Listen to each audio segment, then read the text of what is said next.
Hi everyone, welcome back to the channel.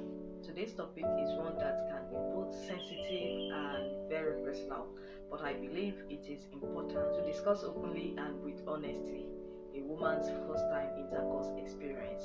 For many, it is a significant moment that comes with a lot of emotions, expectations, and sometimes even fears. In today's video, we are going to talk about what some women experience during their first time, common differences between expectations and reality, and tips on how to approach it in a healthy way. It's not uncommon for a lot of pressure to surround the idea of first time intercourse.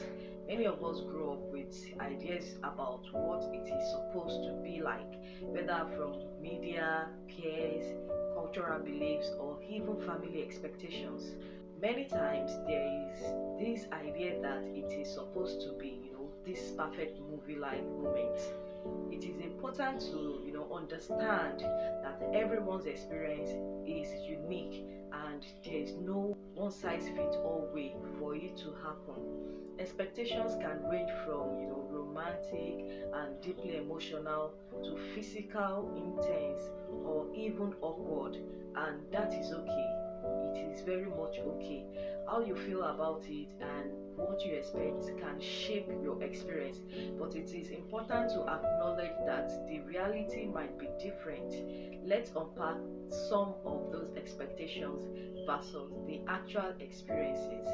Before we unpack these expectations, if you are new to this channel, consider subscribing, turn on the post notification bell to be notified of a new video, and don't forget to thumbs up if you enjoy watching. For some women, the first time may feel more physically intense than they expected.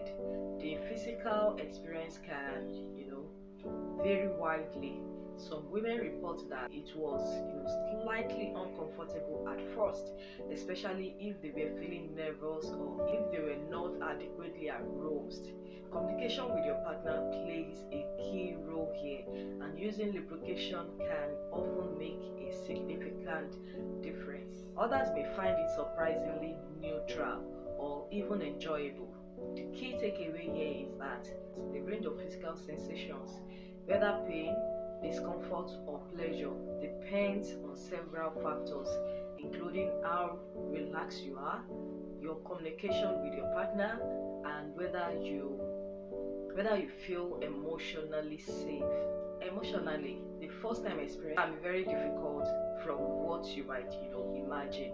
It can feel vulnerable because it mostly involves stepping into an unfamiliar space, opening up to someone in a new way. Some women might feel a deep emotional connection, while others might feel a bit detached or even unsure about what they are feeling in the moment. It is important to be gentle with yourself, to recognize that your feelings are valid, whatever they are. Movies and stories often portray this moment as a clear-cut romantic milestone, but real-life experiences can include a mix of emotions: excitement, curiosity, nervousness, anxiety, or even doubt. All these feelings are natural and don't necessarily mean something is wrong. Remember that it is okay to feel however you feel. There is no right or wrong emotion. Okay? So let me share with you some tips for making the first time more comfortable. So how can you prepare yourself to make the first time experience as positive as possible? Here are a few practical tips. First one is communication. Talk openly with your partner about your feelings, fears, and boundaries. Consent is not just about saying yes, it's about understanding and feeling comfortable every step of the way. The number two thing you need to do is education. It is helpful to know a bit about how the body works before the first time. Understanding anatomy and what happens physically during intercourse can reduce some of the fear of the unknown. The third tip is foreplay matters. Don't rush into things. Foreplay can make a big difference in making the experience more comfortable and enjoyable. It helps with arousal and lubrication, both of which can ease any discomfort. Number 4 tip is use protection. Never underestimate the importance of protection. Contraception is important not just to prevent unwanted pregnancy but also to protect against sexually transmitted infections, STIs. Number 5 tip is relaxation. Being relaxed is key to reducing discomfort. That's the truth. Taking deep breath, going slow, and focusing on being present in the moment can help make it more enjoyable. Sometimes listening to calming music or lighting a candle can help create a comfortable environment. So, with all being said, let's debunk some myths. What many women realize later. There are plenty of myths about the first time experience that we need to address, and I'm going to share with you a few common misconceptions. The first myth is it always hurts.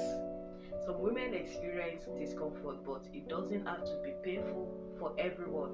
Pain occurs if there is not enough lubrication or if you are not fully relaxed, but it is not a universal truth. A lot depends on your emotional and physical state. The number 2 myth is that there will be bleeding. Not every woman bleeds the first time.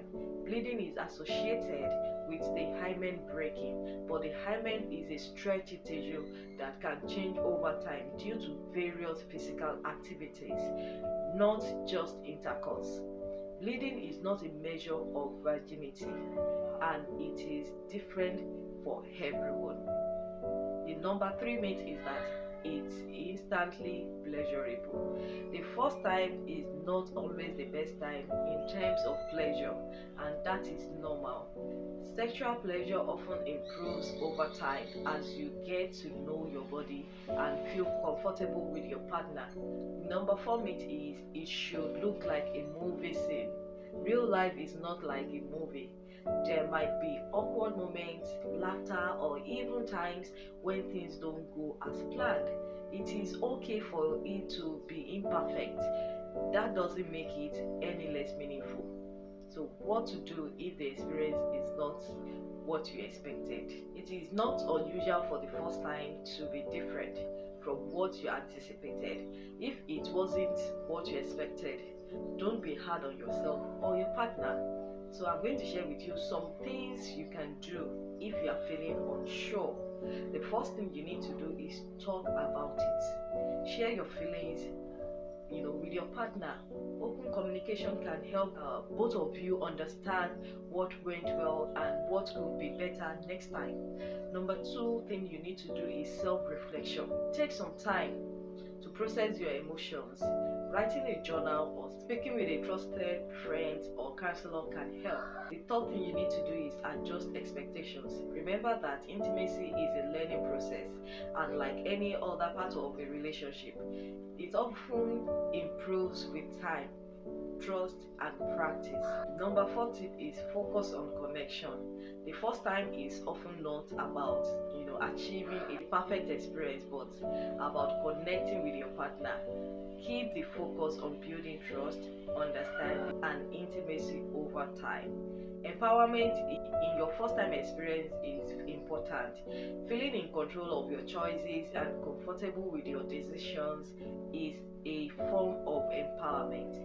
This means having the agency to say yes, no, or not yet based on your comfort level. Every woman's journey is unique, and making choices that are right for you is what truly matters. Sexual intimacy, including the first time, should be consensual, safe, and respectful. If you are not ready, it's absolutely okay to wait. Your body, your choice. Let's talk about what comes next. Building a healthy relationship with intimacy. If you have already had your first experience, or if you are preparing for it, the journey doesn't end there. Building a healthy relationship with intimacy takes time, practice, and self-awareness. So here are a few final thoughts.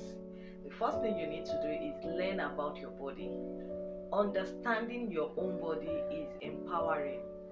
It is okay to explore what feels good to you. Self-knowledge is a key aspect of having satisfying intimate life. Number 2 is communicate your needs. Don't be afraid to express what you want and need in an intimate relationship. Your comfort and pleasure matter just as much as your partner's. The third thing is continue educating yourself. Sexual education doesn't stop after the first time. Continue to learn about consent, communication, safe practices, and how to maintain healthy relationships. Number 4 is prioritize emotional well-being. Intimacy is as much about emotional connection as it is about the physical. Focus on relationships that makes you feel respected, valued, and loved. So to conclude this all, remember the first time is just one moment in your journey. It doesn't define you or your relationship, and it is only a small part of the bigger picture of your emotional and physical well-being. I hope today's video has been helpful, whether you are preparing for your first time or reflecting on your own experiences. Thank you for watching, and if you have any thoughts or questions, feel free to share them in the comment section.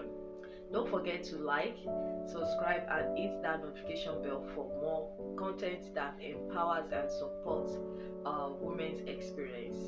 Bye for now.